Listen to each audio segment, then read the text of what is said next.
Hi, I'm Andy Steinborn with the Hillside Street Band in Las Vegas, and formerly a Berklee College of Music professor back from some time ago. And I was looking at a lot of the material that I saw online and some tutorials, and I got motivated to put together a tutorial specifically on bass parts.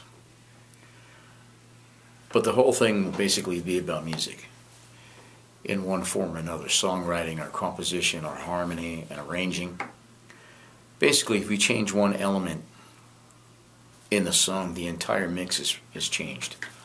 So I'm going to touch on a lot of different points and use a lot of different examples to make those points clear to everybody, regardless of what your musical experience might be. Now, I probably gravitate a little bit more towards traditional notation, and because of the experience that I've had coming up, being able to write. And that brings us to discussion as we get into electronica, guys that are now doing DJ stuff and essentially becoming electronic composers, and some guys brave enough to go out and completely improvise on the spot.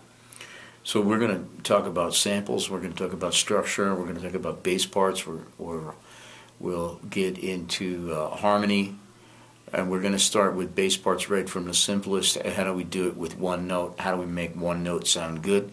How do we change it? What's the harmonic implications of that relative to the chord structure that's going over it? How does it relate to key structures? And how do we make this so we got a really kicking bass part?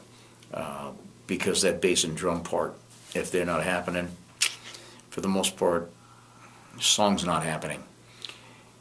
And I digress a little bit, because as I give you a situation, I can think of an exception to every rule. And that's one good thing to remember, is that there is an exception to every rule. The bottom line is, does it sound good? And the reason why I'm saying that is because I'm in the midst of writing a song right now that's kind of very classical. It's got a very haunting piano part. And I made the decision the other night when I was listening to the rough track that there shouldn't be a bass part and there shouldn't be a drum part. It should just be the piano part and a solo guitar over it, and then like a very floating kind of gripping emotionally vocal line over the top of it. So I hope you enjoy it. We're gonna cover a lot of ground, and I'll be posting them weekly. Okay, and you can get in touch with me. We'll get all of that set up so you can shoot me emails if you have specific questions, and then we'll get into handling whatever items or questions that you have. We can answer those. We'll give you musical examples here in the studio on the piano, or play some tracks or whatever, so that you've got solid musical examples that you can go by. Okay? Have a good one, and we'll be back. This is Andy at dreamsinhighDesert.com.